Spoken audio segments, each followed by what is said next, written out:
Bismillahirrahmanirrahim. Baik, Assalamualaikum warahmatullahi wabarakatuh. Baik, kawan-kawan, selamat siang, selamat berjumpa kembali dengan saya di sini. Nah, untuk pertemuan kita hari ini, materi yang akan saya sampaikan terkait dengan aspek teknis produksi ya. Nah,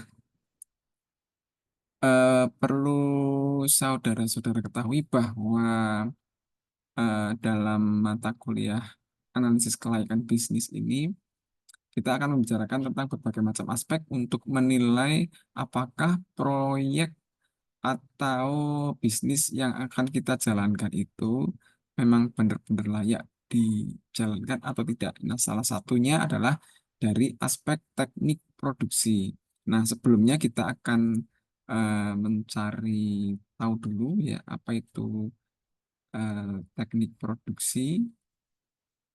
Ya, jadi teknik produksi ini dimaksudkan ya untuk menganalisis kesiapan perusahaan atau bisnis yang akan kita jalankan ini dengan menilai ketepatan dari segi ketepatan lokasinya, kemudian luas produksinya, kemudian layoutnya, serta kesiapan atau kesiagaan mesin-mesin yang akan digunakan. Nah, tujuannya dalam aspek teknik produksi ini untuk menilai sejauh mana proses produksi itu dapat berjalan secara efisien, efektif, dan berkelanjutan. Nah, penilaian ini melibatkan analisis teknologi, kemudian kapasitas produksi, kemudian lokasi pabriknya, serta penggunaan sumber dayanya. Nah, dari beberapa komponen aspek teknik produksi, eh, salah satunya adalah dari teknologinya, teknologi produksi. Ya, jadi ketika kita menentukan mesin apa yang akan kita pakai, ya, itu eh, pastinya ya otomatis harus menyesuaikan dengan jenis produk. Ya, jadi pemilihan teknologi yang sesuai dengan jenis produknya. Ya, misalnya eh, yang digunakan industri logam itu menggunakan teknologi CNC, atau dalam industri makanan maupun minuman itu menggunakan teknologi fermentasi misalnya saja ya contoh. Jadi apa untuk pemilihan teknologinya itu sesuai dengan jenis produknya ya, satu itu.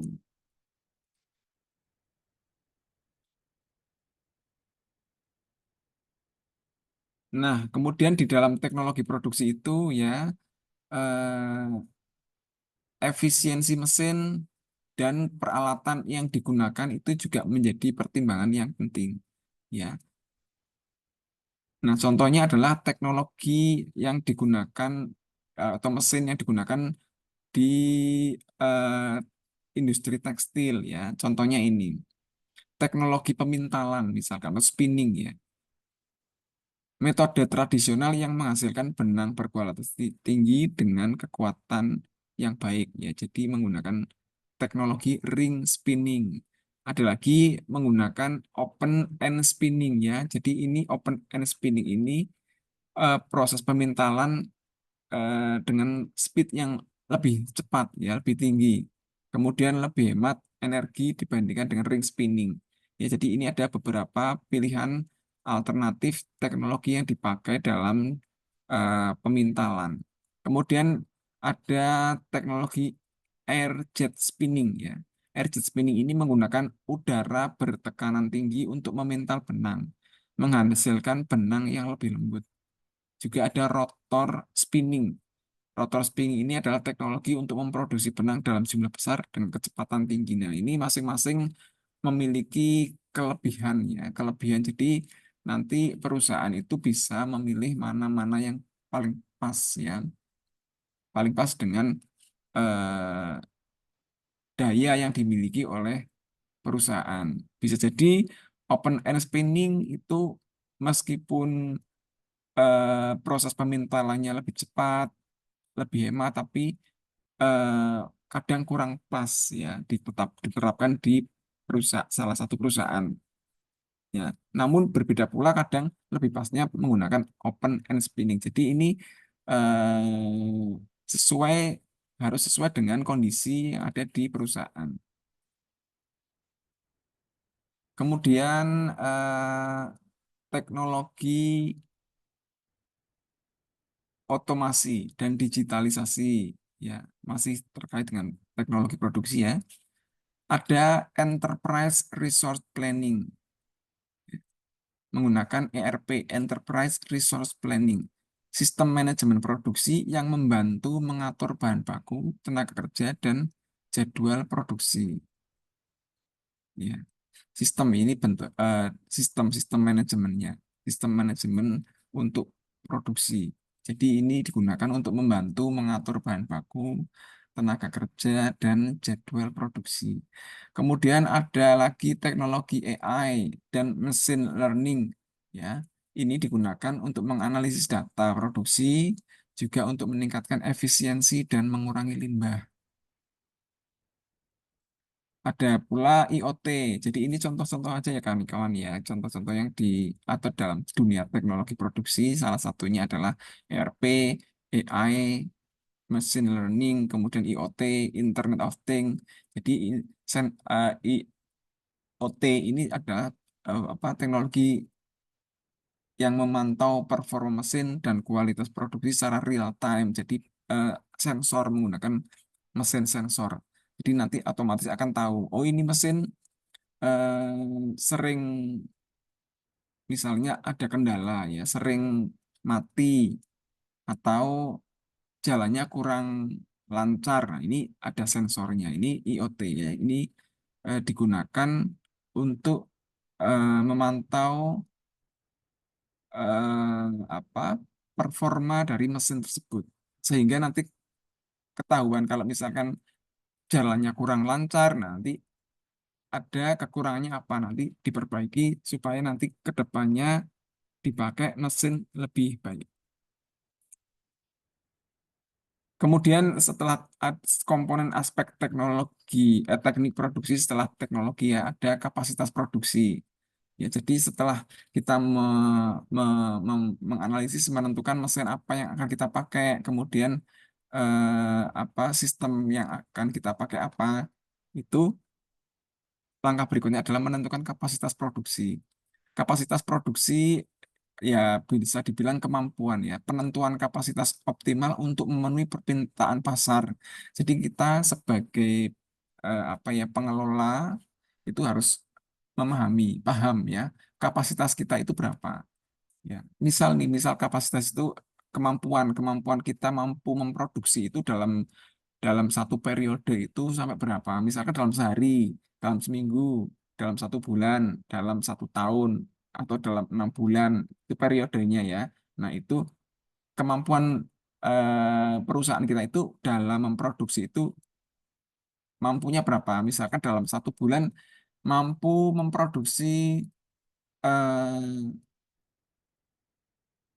misalnya apa ya kain dalam 1 bulan kita bisa memproduksi 100 atau 1.000 bal kain misal. Nah, kapasitas ya. Atau dalam 1 minggu bisa membuat 20 kodi daster misal. Ya, jadi kapasitas, kemampuan kemampuan atau daya daya apa ya? Daya daya produksinya. Dalam 1 minggu bisa menghasilkan 20 kodi, 50 kodi, atau dalam 1 bulan bisa menghasilkan 100 kodi. Ini yang dimaksudkan kapasitas, ya penentuan kapasitas yang optimal untuk memenuhi permintaan. Nah, penentuan untuk penentuan kapasitasnya ya kita kita melihat dari sumber daya kita sumber daya yang kita miliki. Sumber dayanya apa saja, misalkan jumlah mesin, ketersediaan bahan baku, tempat, ketersediaan tenaga kerja. Nah, ini komponen-komponen tadi itu berapa jumlah jumlah mesinnya berapa, jumlah karyawannya berapa, ketersediaan bahan bakunya berapa. Nah, nanti kita bisa baru bisa menentukan oh kapasitas kita dalam 1 bulan, dalam 1 minggu itu hanya sekian. Ya, jadi kita harus menentukan kapasitas optimal dulu. Ya, kapasitasnya berapa. Kemudian skalabilitas produksi untuk menghadapi peningkatan permintaan skalabilitas berarti skala ya perbandingan antara permintaan berapa kapasitasnya berapa. Ya kita harus makanya kita harus memahami dulu kapasitas kita berapa. Nah, jika ada permintaan yang di atas normal, misalkan kapasitas kita dalam 1 minggu hanya bisa memproduksi berapa? 20 kodi misal. Nah, ada permintaan melampaui itu, ya misalkan sampai 2 kali lipat 40 kodi. Nah, kita bisa mengkalkulasi, ya menghitung-hitung. Kalau misalkan tidak sanggup, ya kita bisa bernegosiasi dengan konsumen, ya bisa kita minta perpanjangan waktu, misal kapasitas kami hanya 20 kodi. Kalau untuk membuat 40 kodi berarti kita butuh waktu 2 minggu. Bagaimana? Kan kayak gitu ya. Karena kita sudah, makanya kita harus tahu kapasitas kita dulu. Takutnya kalau kita tidak mengetahui ada permintaan 40 banyak nih 40 kodi, tapi daya yang kita miliki ya sumber daya yang kita miliki itu tidak mencukupi. Nah, ini kan justru nanti akan berakibat apa ya tidak pas ya dipaksakan karyawannya cuma kapasitasnya hanya mampu 20 dipaksakan akhirnya kan yang rugi kita sendiri karyawan jadi tertekan kemudian mesinnya yang tadinya butuh istirahat tidak istirahat. Nah, nanti yang akan rugi kita sendiri. Maka kita harus mengetahui dulu kapasitas kita berapa, baru kalau ada permintaan yang melampaui, ya kita harus diatur jadwalnya, ya, supaya tadi tetap berjalan dengan normal.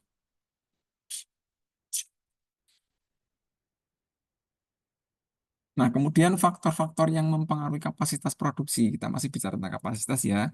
Nah, kapasitas dulu eh, merupakan jumlah maksimum output yang dapat dihasilkan oleh suatu perusahaan dalam jangka waktu tertentu yang saya sampaikan tadi ya. Jadi produksinya kita mampu berapa dalam jangka waktu tertentu 1 bulan, 2 bulan, 1 tahun. Ya. Nah, sementara kapasitas produksi mencerminkan efisiensi operasional dan menentukan sejauh mana sebuah bisnis dapat memenuhi permintaan pasar. Ya tadi karena kapasitas kita 20, kalau ada permintaan pasar yang lebih 40, ya maka kita harus mengatur supaya bisa untuk memenuhi 40 tadi tetap dikerjakan kita, tapi dengan eh, perpanjangan periode ya. Atau kalau kita dananya ada ya kita bisa menambah karyawan, menambah mesin, menambah bahan baku dan yang lain-lainnya. Intinya kita harus memanage supaya eh, permintaan itu dapat terpenuhi semua. Entah menggunakan strategi yang mana ya silahkan. Nah, ini faktor-faktor kapasitas ya, faktor-faktor yang mempengaruhi kapasitas produksi. Ya, jadi kalau kalau produksi, kalau kita mau memproduksi, membuat suatu produk kan kita harus ada sumber dayanya ya.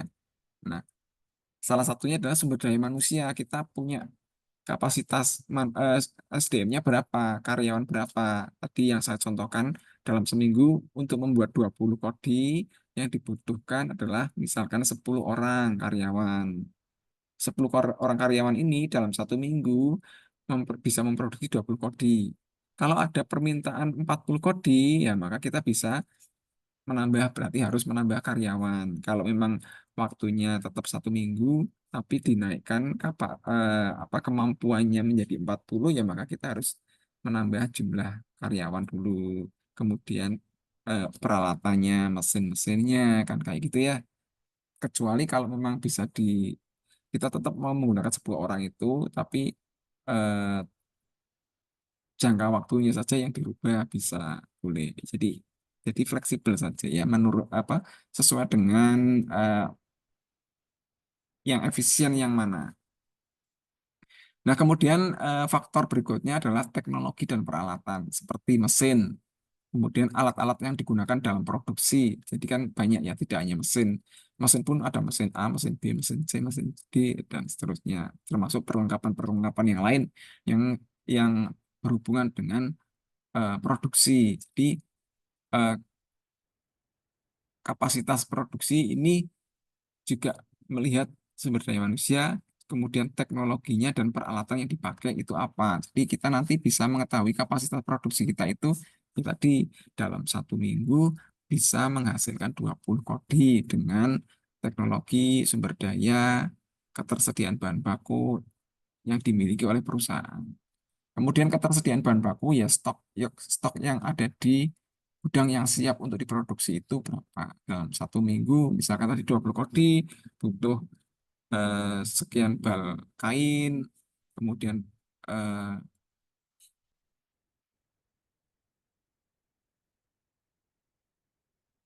pewarna, kemudian bahan-bahan pendukung lainnya yang siap untuk bisa dilakukan produksi, ya, ketersediaan bahan baku.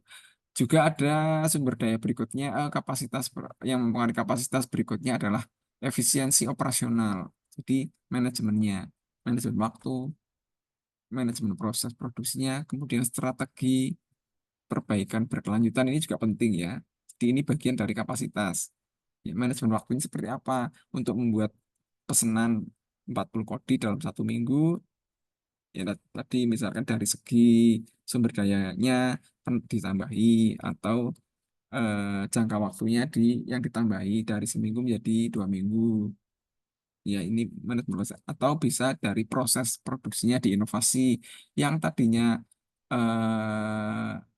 hanya apa proses proses pertama misalkan ada yang bisa lebih dipercepat, nah itu bisa digunakan untuk mengatasi eh, jumlah permintaan yang besar tadi. Ya. Ini terkait dengan efisiensi operasional. Jadi prosesnya itu diefisienkan. Caranya ya tadi misalkan memotong jalur ya dari proses pembuatan baju dari pertama sampai akhir itu ada langkah-langkah yang bisa dipersingkat misalkan ya bisa dilakukan itu untuk tadi ya eh, memenuhi permintaan yang dalam jumlah yang lebih besar. Kemudian permintaan pasar. Ya, seberapa besar produk dibutuhkan oleh konsumen. Ya, ini juga bagian dari faktor-faktor yang memenuhi kapasitas produksi.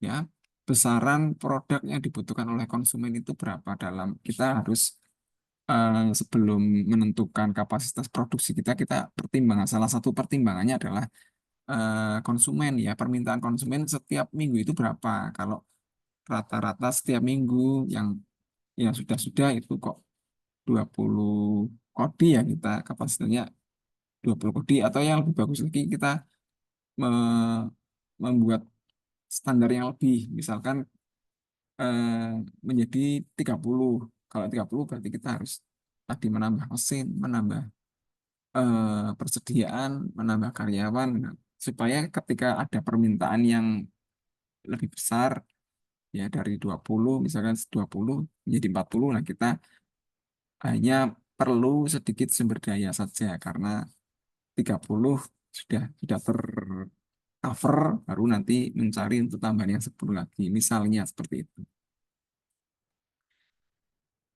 Nah, di dalam strategi pengelolaan kapasitas produksi ya strateginya ada ekspansi kapasitas menambah mesin atau fasilitas baru tadi yang saya katakan dia untuk apa memperbesar memperbesar atau menambah kapasitas kita bisa menambahkan mesin yang tadinya seminggu 20 kodi supaya bisa lebih banyak kita menambahkan mesin atau fasilitas baru misalkan alat pendukung yang lain ya kita tambahkan pula ya jadi itu ini untuk ekspansi kapasitas memperbanyak jumlah produk yang kita buat jumlah produksinya ya. Kemudian strategi outsourcing mengalihkan sebagian produksi ke pihak ketiga ya. Misalnya seperti ini. Misalnya nih, kita mendapatkan orderan 40 kodi tadi ya, padahal kemampuan atau kapasitas kita cuma 20 kodi. Nah, maka yang 20 kodi bisa kita lempar ke mitra kita. Kita misalkan punya mitra bisnis ya, yang sama-sama bergerak di bidang pembuatan baju misalkan. Ya, kapasitas kita cuma 20 kodi. Nah, yang 20 kodi ya kita ke berikan ke mitra bisnis kita ya, minta tolong dong dibantu untuk membuat 20 kodi lagi eh, baju misalkan. Nanti masalah biaya dana kan harga kan bisa nego ya terhadap bisnis kita ya. Jadi itu ya strateginya. Strategi berikutnya adalah penjadwalan produksi, yaitu mengoptimalkan waktu dan tenaga kerja. Ini namanya juga jadwal ya, tenaga kerja yang berangkat shift, 3 shift misalnya, 3 shift supaya bisa memenuhi target 1 minggu 20 kodi. Kemudian penentuan tenaga kerjanya untuk bagian bagian sortir berapa, bagian finishing berapa, bagian pengepakan berapa, dan yang lain-lain. Ini penjadwalan produksi ya.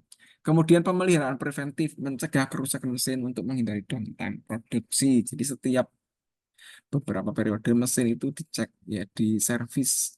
Kalau ada dicek, setelah dicek kok ternyata masih bagus semua ya, mungkin hanya butuh menambahkan beberapa pelumas, kemudian apa mur baut yang masih apa kendor kita supaya diset supaya lebih awet ya, dikenceng-kencengkan. Kemudian jalannya kok mesinnya suaranya agak kasar, nanti kita beri pelumas.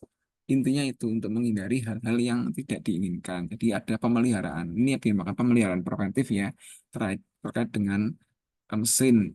Intinya supaya mesin itu tidak rusak, mencegah kerusakan mesin untuk menghindari apa downtime produksi yang turun. Jadi itu strateginya adalah dengan melakukan pemeliharaan. Mesin-mesin itu kita pelihara, servis dan seterusnya. Komponen berikutnya terkait dengan teknik produksi adalah bahan baku dan sumber daya. Ya, ketersediaan bahan bakunya berapa? Ya, sesuai dengan kelas-kelasnya ya mungkin ya. Kita bisa jadi memproduksi satu barang tapi kelasnya beda-beda. Ada yang kelas standar, kemudian biaya biasa, yang kelas biasa ataupun yang premium. Nanti disesuaikan dengan eh, permintaan pelanggan maunya yang apa, yang premium, yang biasa-biasa aja ya. Intinya itu setelah dari penentuan harganya, kalau yang premium mungkin lebih mahal tapi hasilnya malah lebih baik, porsinya dan seterusnya ya. Jadi perusahaan itu bisa terus berkelanjutan.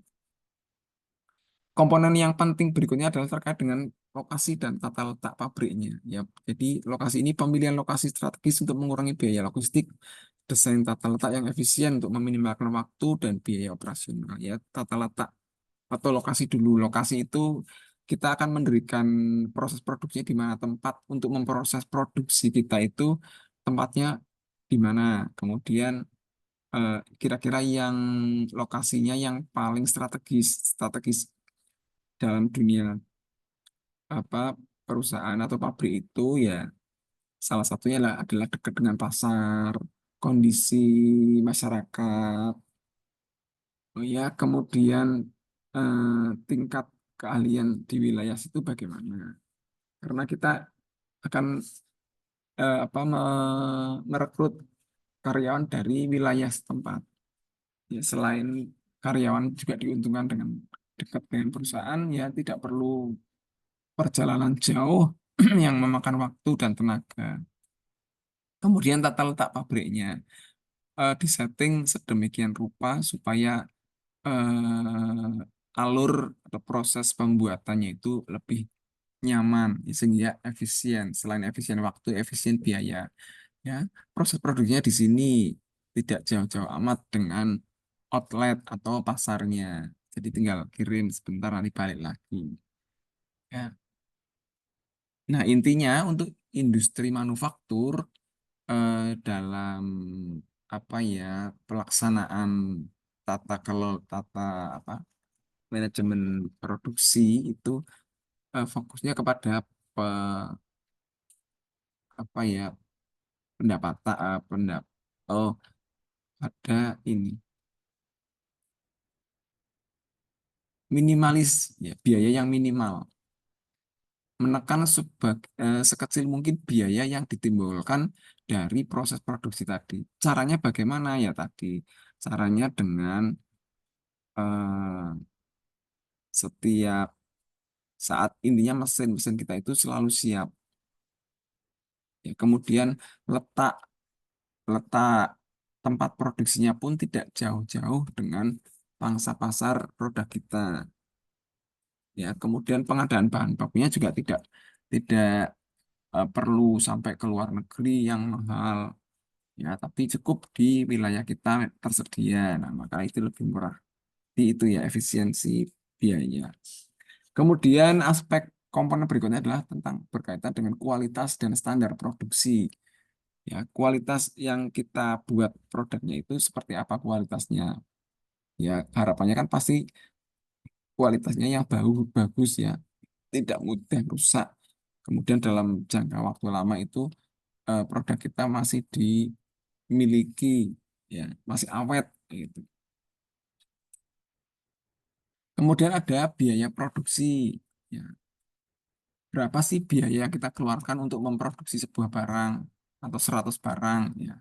Jadi perlu diadakan analisis biaya tetap dan analisis biaya variabel.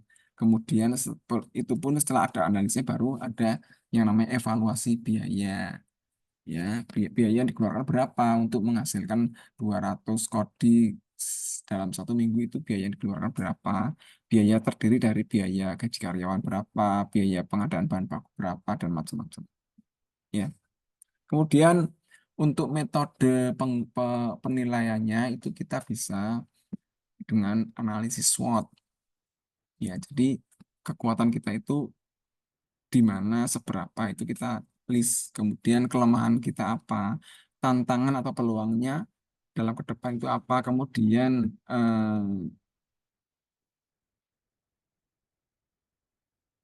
tingkat kelesuannya.